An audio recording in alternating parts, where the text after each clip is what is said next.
India जल्दी एक विश्व गुरु बनने वाला है, क्योंकि हर एरिया में हमने अपनी जनता को टॉप नॉच फैसिलिटीज तो दे ही दी हैं। अब इंडिया का कानून ही देख लो। कहते हैं कि इंडिया का कानून अंधा है, और इंडिया का कानून सच में अंधा है, क्योंकि तुम्हारे साथ में कभी भी कुछ गलत होता है तो कानून को वो नजर नहीं आएगा। कानून उस टाइम पे अंधा हो जाएगा, लेकिन केवल तब तक जब तक किसी क्राइम में किसी पॉलिटिशियन या किसी पावरफुल आदमी का नाम सामने ना आए, क्योंकि उसके बाद तो हमारा कानून सब कुछ देखने लगता है कि अरे सामने तो एक पावरफुल आदमी खड़ा है, तो इसे तो बचाना पड़ेगा। तो पूरा कानून, न्याय, सजा, फैसले कॉम्प्रोमाइज होने लगते हैं और विक्टिम को बस एक कचरे की तरह ट्रीट किया जाता है। और इसके बहुत ही सीधे एग्जाम्पल हमारे पास हैं। Unnao rape case. मैं न्याय चाहती हूँ, मैं सबसे मिलना चाहती हूँ, मैं सबसे मिला अपना दुख दर्द बता सकती हूँ, बता दूँ मेरे साथ अन्याय हुआ।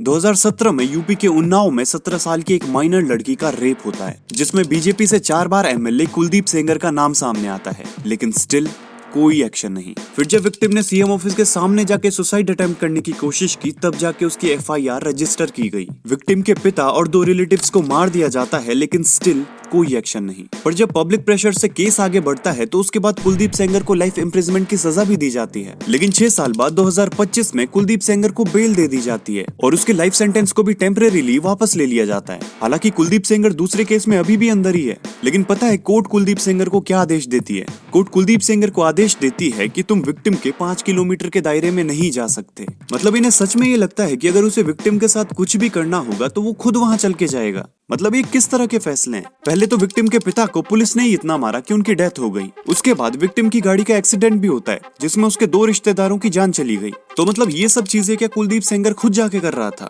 मतलब ये किस तरह का मजाक है? अंकिता भंडारी केस। ऋषिकेश के एक रिजॉर्ट में पौड़ी गढ़वाल की अंकिता भंडारी को एक्स्ट्रा सर्विस न देने की वजह से नहर में फेंक के मार दिया जाता है। और अगेन इस केस में नाम आता है बीजेपी लीडर विनोद आर्या के बेटे पुलकित आर्या का। और अगर ये किसी पावरफुल आदमी का बेटा नहीं होता ना, तो ये फिर यहाँ पे इस तरह मुस्कुरा नहीं रहा होता। इसके बावजूद कि इससे भी लाइफ सेंटेंस दिया गया है। और ये सब बात तो हुई पावर की, लेकिन विश्व गुरु बनने में हमारे देश के लोगों का भी एक बहुत बड़ा हाथ है। एंजल चकमा केस। देहरादून में रेसिज्म के चलते त्रिपुरा के एंजल चकमा, जो कि बीएसएफ जवान का बेटा भी था, उसे इतना पीटा गया कि उसे आईसीयू में एडमिट करना पड़ा और वहीं पे उसने अपना दम तोड़ दिया। यूपी के गाजियाबाद में कुछ अनपढ़ तलवारें बांटने निकल पड़ते हैं, बाद में इन पे भी एक्शन लिया गया। वैलेंटाइंस डे वाले दिन बजरंग दल के लोग पार्क्स में कपल्स को परेशान करने पहुंच जाते हैं। मतलब इन सब की एक बार शक्ल देखो। मतलब इन्हें खुद भी पता है कि ये क्या कर रहे हैं। हमारा देश क्या आज भी इतना पिछड़ा हुआ है कि इन लोगों को ये भी पता नहीं है कि 18 साल के बाद किसी भी लड़का या लड़की को अपने फैसले लेने की फ्रीडम होती है। फिर चाहे वो डेट करे या पार्क में ऐसे ही बैठे,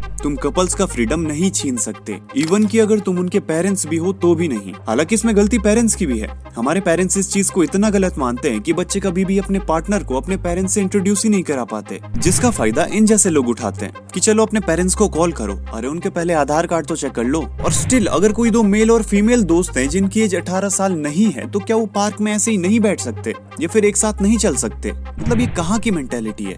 और एक बार इसको देख लो, ये किसी की भी बर्थडे पार्टी में जाके किसी को भी मारना स्टार्ट कर देता है। और इतना भागने के बाद भी जब ये वीडियो अपलोड करता है तो इसमें कोई अपॉलॉजी नहीं है, ये बस अपनी ही बात को सही बताने की कोशिश कर रहा है। तो अगर हम गए और कहा सुनी में 1-2 उसके थप्पड़ पड़ गए, कहता है कि कहा सुनी में अगर उनके 1-2 लग भी गए तो उसमें मेरी क्या गलती है? मतलब इन देशभक्तों को कोई ये बताए कि गले में भगवा रंग डाल के गुंडागर्दी करने से देशभक्त नहीं बनते, उसके लिए काम समझदारी से भी करने पड़ते हैं, ऐसे ही हवा हवा में नहीं। हमारा देश आज उस डायरेक्शन में जा रहा है जहाँ हम विश्वगुरु बने न बने, लेकिन हमारा देश एक बड़ा डाउनफॉल जरूर देख सकता है, जिसकी शुरुआत ऑलरेडी हो चुकी है। अब देखो, गाय हमारी माता है, लेकिन स्टिल रोडों पे अनगिनत गाय आवारा घूमेंगी, कचरा खाएंगी और दिन भर में कुछ साइको लोगों की मार भी खाएंगी। और ये केवल इंडिया में होता है, जहाँ गाय को माता कहा जाता है। नदियाँ भी हमारी माँ हैं, लेकिन स्टिल मजाल किसी की कि हम एक भी नदी को कभी साफ रख पाएं, कभी नहीं। हमारे देश में नदियाँ केवल पहाड़ों में साफ हैं, जहाँ पे नदियाँ इंसानों के रहने की जगह से काफी दूर बहती हैं। तो वहाँ पे तो हमारी नदियाँ काफी सेफ हैं,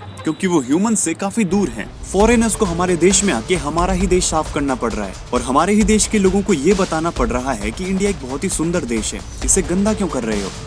सभी को अपने घर या दुकान के सामने 2 मीटर की दूर साफ रखना चाहिए, बस इतना कर सकते हैं आपका देश के लिए, बस।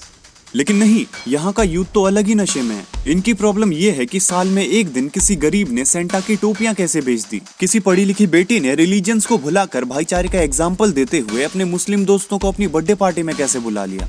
ये है इनके प्रॉब्लम्स। कैसे बनेगा भारत विश्व गुरु? एक टाइम था जब भारत सच में विश्वगुरु था, जब नालंदा में चाइना से लेके यूरोप तक के स्टूडेंट पढ़ने आते थे। और आज जब एंजल चकमा जैसे लोग अपने ही देश के एक स्टेट में पढ़ने जाते हैं तो वहाँ उन्हें चिंकी कह के मार दिया जाता है। ऐसे बनेगा भारत विश्वगुरु? हम लोगों को ये एहसास करते करते बहुत लेट हो जाएगी कि इंडिया धीरे धीरे कितनी गलत डायरेक्शन में जा रहा है। और पता है हम लोगों को ये एहसास क्यों नहीं हो रहा है? क्योंकि हम लोग इस चीज में बिजी हैं कि मोदी अच्छा है या फिर राहुल गांधी। मतलब हम लोगों का IQ इस लेवल पे गिर चुका है कि हम उस पॉलिटिक्स को लेके लड़ रहे हैं जो कि कभी साफ ही नहीं हो सकती। मेरी पूरी स्पीच में, पूरे भी भाषण में मैंने जितना इतनी देर बोला था, मैंने कहीं भी कांग्रेस का नाम नहीं लिया पहली बार। ठीक है ना, मैं कांग्रेस का सपोर्टर हूं। जब तुमने देखा ही मोदी को है, तुम्हें पता कैसे होगा कांग्रेस की उपलब्धि क्या है?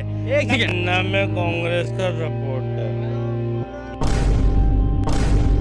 मैं आपको आज एक सच्चाई बताता हूँ कि राहुल गांधी बेस्ट है और मोदी भी बेस्ट है। अभी कुछ लोग सोचेंगे कि ये क्या बात हुई, तो यही तो कमी है हमारी सोच में। लोगों को लगता है कि हमारा मोदी बेस्ट है या फिर हमारा राहुल गांधी बेस्ट है, लेकिन ये भी तो सोचो कि इनके पीछे जो इतनी बड़ी पॉलिटिकल पार्टी है उसमें क्या मोदी ही मोदी है या फिर राहुल गांधी ही राहुल गांधी है? उसमें गुंडे, दलाल, ऑनेस्ट, अच्छे, बुरे और कितने ही तरह के नेता और अधिकारी होंगे, फिर चाहे वो बीजेपी हो या फिर कांग्रेस। तो तुम लड़ किस बात पे रहे हो? आज बीजेपी पावर में है, ठीक है, कल अगर कांग्रेस पावर में आती है तो यही बीजेपी के कई नेता दल बदल कर कांग्रेस में घुस जाएंगे। तो तुम लड़ किसके लिए रहे हो? क्या एक पॉलिटिकल पार्टी के नाम के लिए?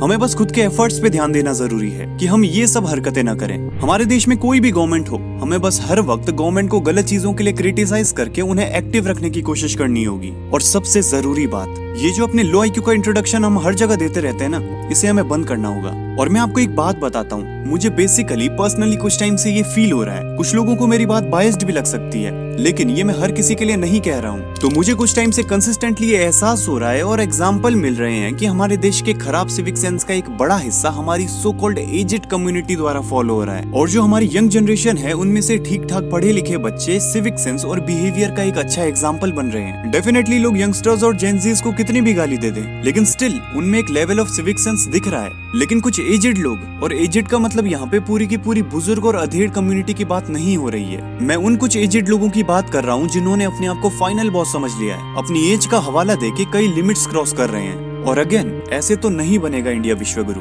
बाकी आप कमेंट्स में बताओ कि कैसे हम अपने आने वाली जनरेशन को बेटर ग्रो कर सकते हैं। तो मिलते हैं ऐसी एक नेक्स्ट वीडियो में, तब तक बाय बाय, जय हिंद।